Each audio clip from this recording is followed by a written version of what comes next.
Halo semuanya, selamat pagi, siang, sore, dan malam.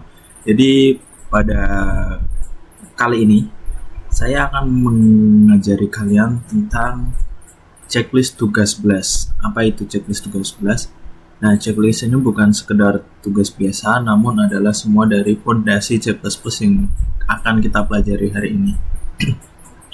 Kita akan membedah logika if, else, dan boolean, mengupas tuntas berbagai jenis loop, memahami memori dengan pass by reference, dan yang paling menantang adalah kita akan memecahkan kode kita menjadi program modular dengan file HPP dan CPP terpisah. Oke, berikutnya saya akan menunjukkan sebuah checklist yang akan kita pelajari. Dan kalian pastikan sudah menginstal Visual Code. Jika belum, cek video sebelumnya karena saya di sana sudah membuat sebuah video untuk cara instalasi dan konfigurasi dari C++. Oke, sini ada checklist tugas yang akan kita pelajari. Pertama ada menjelaskan if, else if, else, dan logika boolean. Untuk ini saya sudah ada contoh codingnya, contoh programnya, jadi kita belajar melalui itu. Mungkin semua dari ini kita belajarnya secara langsung melalui program yang sudah saya siapkan. Ini kita ada latihan program rata-rata dan tabel perkalian. Ini adalah basic yang pertama, batasnya di sini. Lalu yang kedua, pada basic kedua bagian pertama, kita mulai dari bedakan parameter by copy dan by preference. Gunakan prototype fungsi dengan contoh. Pisahkan kode ke file HPP and CPP. Compile dan run program via terminal. Jadi untuk HPP dan CPP nanti adalah dua program dengan file yang berbeda, namun kita bisa run dengan satu cara melalui via terminal. Yang terakhir adalah latihan program modular sederhana. Oke, langsung saja kita ke Visual Code. Di sini kita membuat file baru.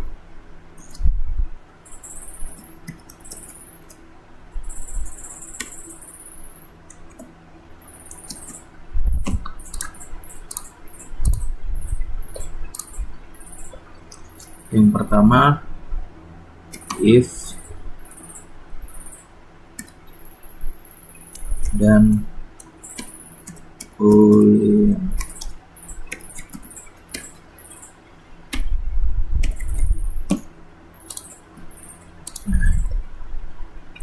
Oke, di sini sudah ada hasilnya.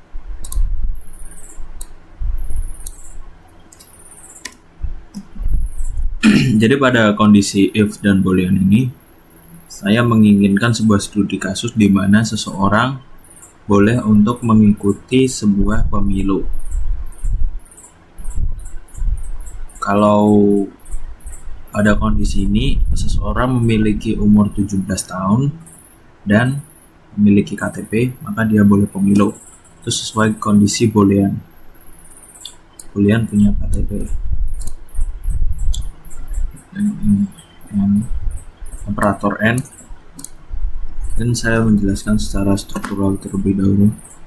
Di sini variabel umur ditentukan dengan integer agar lebih gampang. Untuk ini boolean, kondisi dan true false. Kalau punya KTP itu artinya true 1, kalau tidak punya 0. Cout, masukkan umur kamu, masukkan umur, CI-nya, masuk ke bagian sini, integer untuk umur.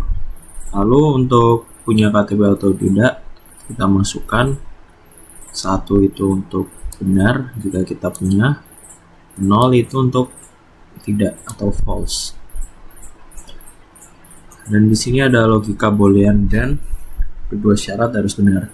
Ini seperti gerbang logika atau operator logika AND dan. di mana kedua kondisi itu harus bernilai benar agar mencapai kondisi akhir benar.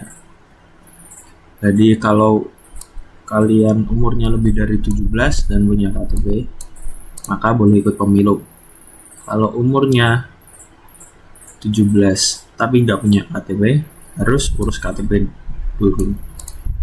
Kalau umurnya kurang dari 17, maka belum cukup umur.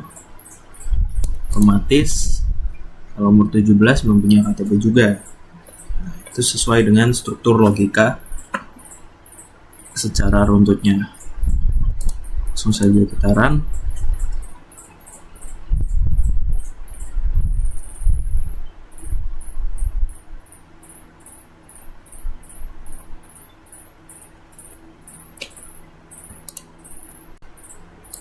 Oke, saran saya adalah saat memberikan nama file, kita tidak boleh menggunakan operator dan ada file. Jadi kita ganti seperti ini. Coba kita ulang.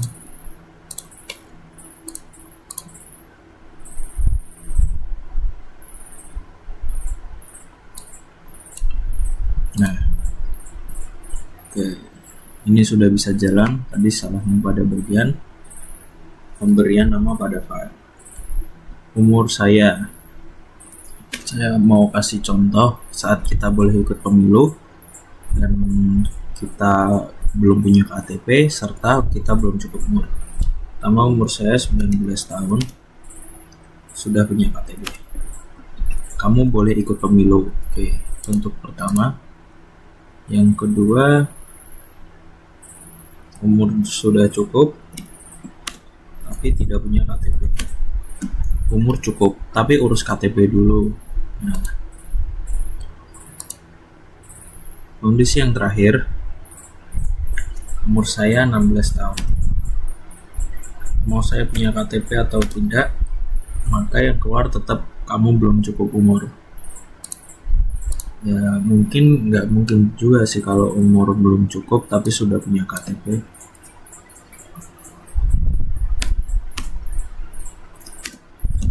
Kamu belum cukup umur, umur cukup tapi urus KTP dulu.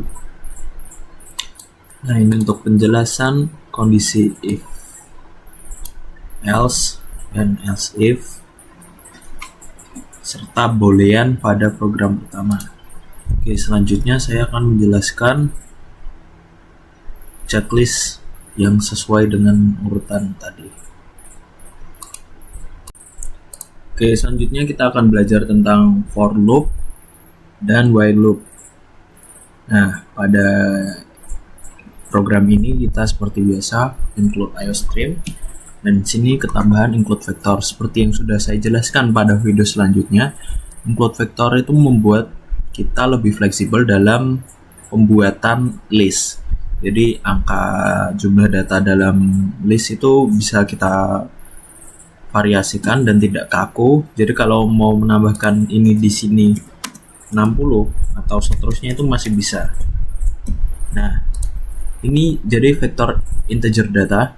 Saya memilih untuk menggunakan 5 buah data terlebih dahulu, dimulai dari 10, 20, 30, 40, dan 50. Oke, untuk loop yang pertama adalah loop yang biasa kita gunakan di cout. Ini judulnya menggunakan loop for loop biasa, end line untuk spasi. Untuk jarak ini for int. Kalau indeksnya 1, indeksnya 0 maksud saya, indeks itu dimulai dari 0 yaitu 10. Indeks kurang dari data size, maka indeks akan ditambah 1. Jadi setelah indeks ke 0 nanti indeks ke 1, indeks kedua, indeks ketiga, dan indeks keempat. Ini ada 4 indeks walaupun jumlah data 5. Mengapa? Karena indeks dimulai dari 0. Cout indeks ke 1, indeks i sama dengan data i. Nah, ini kalau 1 ya 1, 2, dan yang ketiga 3, seterusnya. Kalau ini karena data mulainya dari 1, Kalau indeks ini mulainya dari 0. Nanti walaupun di sini mulai 0, nanti saat kita jalankan, nanti indeks ke-nya tetap indeks ke 1 atau 0. Oke, yang kedua ada cout menggunakan range based for loop. Untuk ini adalah mengeluarkan semua angka dalam data. Jadi ini berfungsi untuk menunjukkan semuanya. Jadi kita loop, pertama dibaca keluar, kedua dibaca keluar sampai seluruh datanya habis. Nah, untuk yang terakhir adalah cout menggunakan while loop. Nah, while loop ini apa? Jadi di sini saya mengintegrasikan J. Kalau J kurang dari 5, maka J akan mengulangi program sebanyak kurang dari 6 kali, yaitu 5. Nah, kalau sudah memenuhi, maka J akan berhenti. Oke, langsung saja dicoba.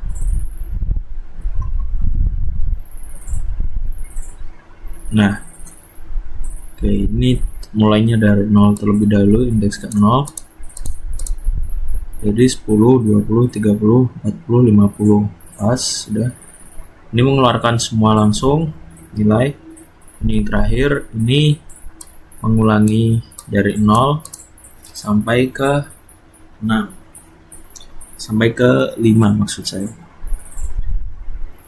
Nah, saya mau melakukan sebuah variasi di mana ini akan saya ulangi kalau kurang dari 9.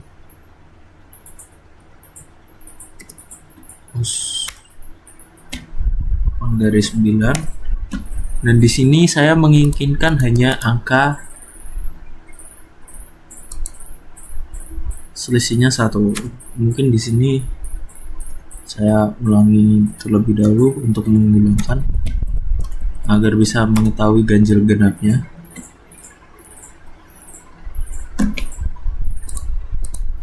Tambahkan 6. Oke, boleh. Nah, lalu sini kita ganti sama dengan 2.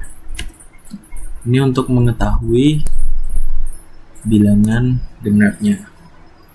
Karena indeks mulai dari 0, jadi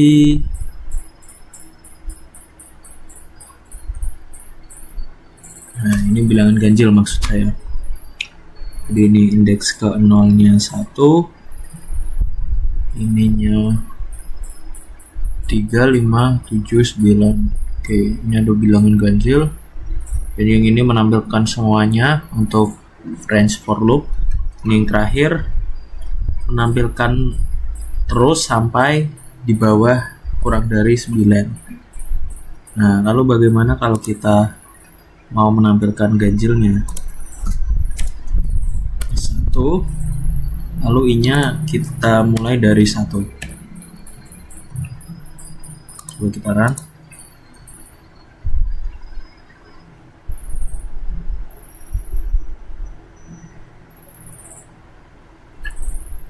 Salah ternyata, ini tetap dari 2. Ini sudah mulai benar, awalannya genap.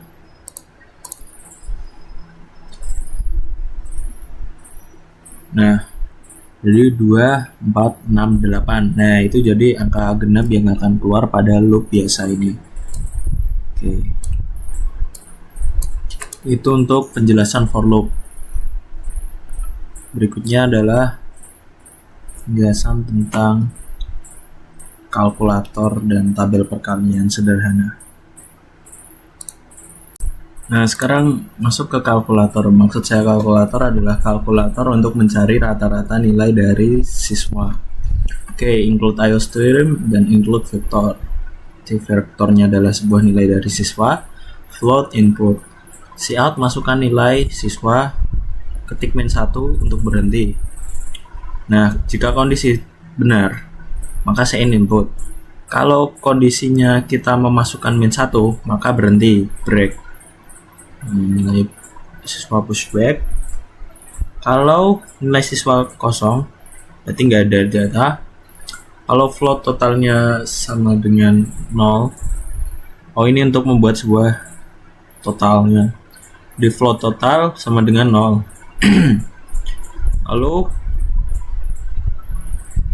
float n adalah nilai siswa. Totalnya ditambahkan dari keseluruhan n yang kita inputkan. Nah, setelah itu adalah fungsi rata-ratanya, total per nilai siswa, jumlah data, total nilai yang tadi, n ini, per jumlah data siswa. Lalu rata-rata nilai adalah, nah itu saja. Mungkin bisa langsung dipraktekkan agar lebih mudah.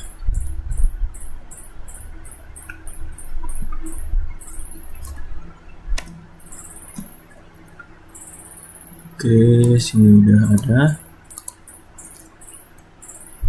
5, 6, 4, 9, 8, dan 1. Nah, rata-rata nilai adalah 6,4. Ini sama seperti yang saya lakukan pada video ke-6. Bedanya kalau video ke-6 itu ada nilai maksimum dan minimum, ini hanya rata-rata. Jadi rata-ratanya ada 6,4. Itu yang pertama. Untuk yang kedua adalah saya mau langsung memberhentikan. Nah, tidak ada data berarti selesai. Oke, sekian saja untuk rata-rata nilai. Mungkin kita akan bedah sebentar. Ini vektor, mengapa pakai vektor? Seharusnya sudah tahu untuk apa. Ya, betul. Untuk memberikan list data yang fleksibel, jadi tidak terpaku dengan jumlah data yang sudah ditentukan. Jadi kita bisa memasukkan nilai data sesuai keinginan kita. Oke, float input udah, masukkan nilai 1, while true, kalau ini boolean lagi. Kalau kondisi benar, yaitu dimana kita tidak memasukkan -1, maka program berjalan terus. Itu kondisi salah maksud saya. Nah, kalau kondisinya benar, kita memasukkan -1, maka akan break, loopnya akan selesai dan langsung ke sini. Nah, total oke, sudah. Berikutnya adalah sebuah tabel perkalian, include IOStream dan using namespace std. Langsung masuk ke bagian program. Tabel perkalian for int mulai dari 1, int kurang dari sama dengan 6. Plus 1 jadi 1, 2, 3, 4, 5. Itu vertikal, saya anggapnya vertikal. Untuk J adalah horizontal.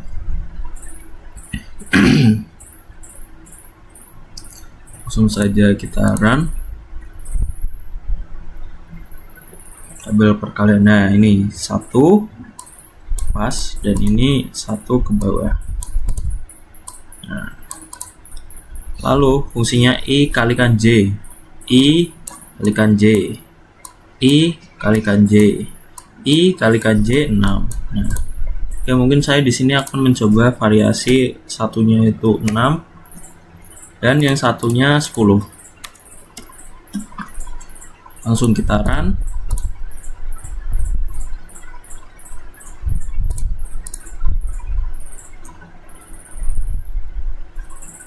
Bentar, saya salah pencet. Nah, ini hasilnya 2J. Oh, mungkin saya keliru. J itu untuk bagian yang horizontal dan I vertikal. Coba saya lihat lagi. Oh iya benar. J itu untuk bagian vertikal dan I horizontal. Nah, ini sudah sesuai. Misal kita ingin mencari 6 kali 9, baris ke-6, kolom ke-6, baris ke-9, 54. 4 kali 4, baris ke-4, kolom ke-4, 16. Nah, oke, itu untuk pada pembelajaran kalkulator rata-rata nilai dan tabel perkalian. Kita sekarang masuk ke bagian yang kedua. Nah, berikutnya adalah pass by copy dan pass by reference. Oke, yang pertama itu apa sih pass by reference dan pass by copy? Oke, analoginya mungkin ini sedikit agak membingungkan, tapi saya coba ya. Jadi anggap saja kalian itu memiliki teman untuk menitipkan, kalian mengambilkan sebuah makanan. Nah, yang pertama itu ada kondisi di mana teman kalian memberikan kalian foto makanan tersebut. Nah, untuk yang pertama, foto makanan itu kan kalian bisa coret-coret atau kalian bisa ubah kodenya atau kalian bisa tambahkan atau apalah gitu. Mau kalian swipe gambarnya, mau balik-balik, tapi kondisi makanan di teman kalian itu tetap utuh. Nah, berbeda kalau misalnya makanan di teman kalian itu disimpan dalam kotak khusus dan kalian diberi kuncinya. Nah, itu termasuknya sudah pass by reference. Kalian punya kunci untuk membuka loker tersebut, kalian buka, kalian acak-acak itu makanan bisa. Mau kalian goreng lagi juga bisa, mau kalian masak lagi bisa, mau kalian makan juga bisa. Itu pass by reference. Jadi bedanya yang pertama itu pass by copy itu mengcopy nilai yang sudah ada lalu diubah. Nah, untuk yang reference mengambil nilai yang ada lalu diubah. Jadi nilai dasarnya itu sudah berubah, copy nilai dasarnya masih sama, tapi hasil akhirnya berubah. Oke, using name std, ini yang pertama ada fungsi void tambah 10 copy. Yang ini adalah pass by copy. Nilai asli tidak berubah. Jadi dia akan mengambil integer dari angka plus 10, cout di dalam fungsi copy akan dikeluarkan angkanya yang sudah dikeluar untuk menambah 10. Nah, ini bedanya di void tambah 10 int. Nah, bedanya ada di ini. Tanda ini adalah tanda untuk kita membuat reference angkanya. Jadi nanti angka sama dengan 10. Nah, ini udah berubah. Jadi kalau kalian mengeluarkan angka ini di akhir program, maka hasilnya akan berubah. Contoh saja pada ini A5. Cout nilai awal juga 5, lalu tambah 10 jadi 15. Kalau yang di bawah A tambah 5, 15 dan hasil akhirnya kan 15 juga. Mungkin langsung saja hapus dulu biar mulai dari awal. Ini dia. Nah, ini nilai awal 5. Kalau menggunakan pass by copy itu tetap 15 di dalam fungsinya. Di dalam fungsinya nilai A tetap 5. Lalu di dalam fungsi pass by copy 15. Kalau dalam fungsi pass by reference, nilai A setelah reference itu berubah jadi 15, dan di dalam fungsi juga jadi 15. Jadi maupun yang ada di fungsi dan nilai asli, mereka akan berubah. Kalau nggak percaya, misal saya sini tulis cout A. Kita hapus dulu.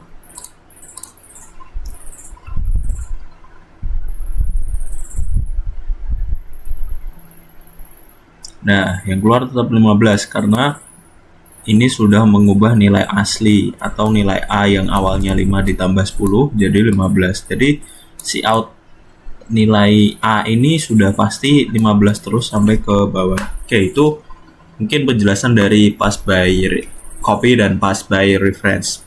Berikutnya saya akan menjelaskan tentang fungsi secara sederhana.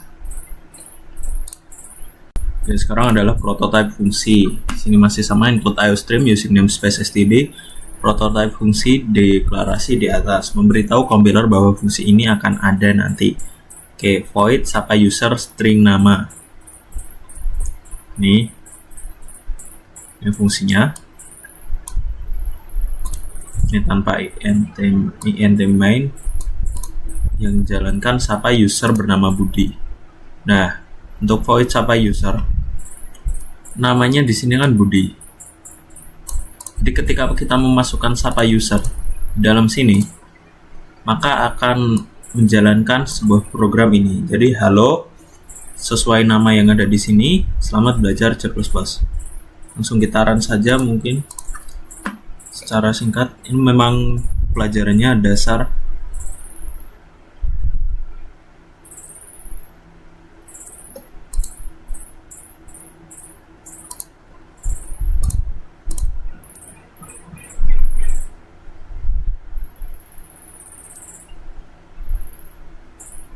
Nah, halo Budi, selamat belajar C++. Mungkin kita ganti Andi ini bisa. Oke, memang sesederhana itu untuk yang ini. Nah, halo Andi, selamat belajar. Jadi pada ini kita hanya memerlukan ini. Pertama ini dulu, void sapa user string nama. Nanti namanya akan sesuai yang kita masukkan di sapa user ini. Sapa user string nama sesuai sapa user nama. Ini adalah tipe data string. Tipe data string variabel nama. Nanti ini Andi variabel nama memiliki tipe data string.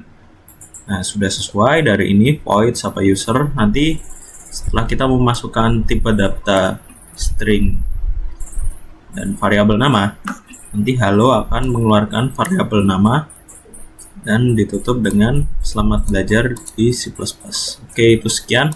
Berikutnya adalah untuk membuat sebuah HPP dan CPP. Jadi banyak dua program dikerjakan secara satu tapi bisa tetap berjalan. Oke. Lanjutnya ini yang terakhir adalah HPP, CPP, dan main CPP. Oke, ini ibaratnya itu adalah sebuah fungsi yang sebuah file yang kita pisahkan agar kita bisa menjalankan program utama di main CPP.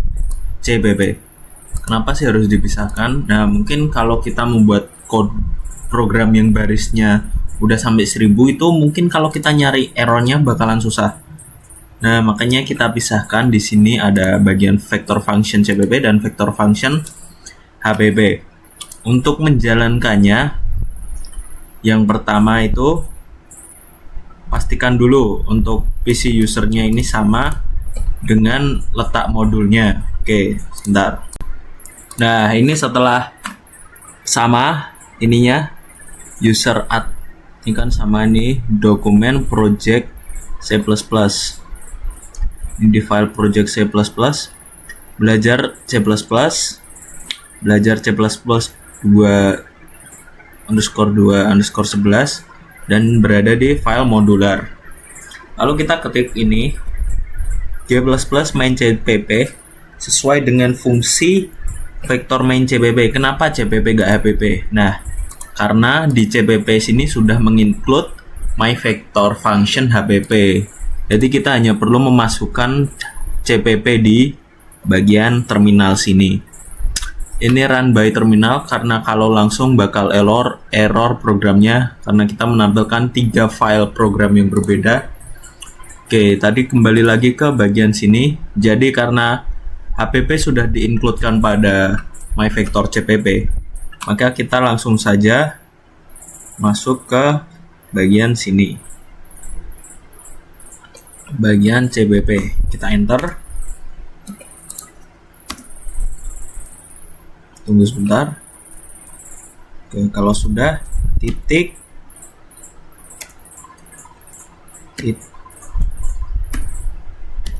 slash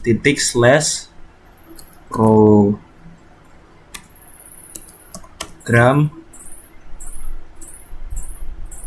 underscore saya.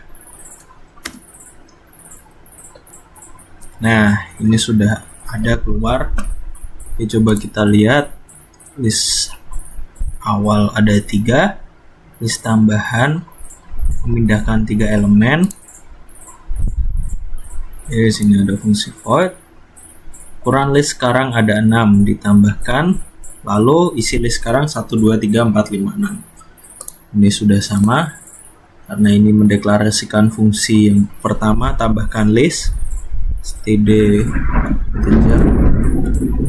Implementasi dari fungsi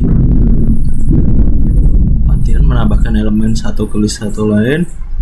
Yang ini main hpp nya. Oke, ini sudah berjalan.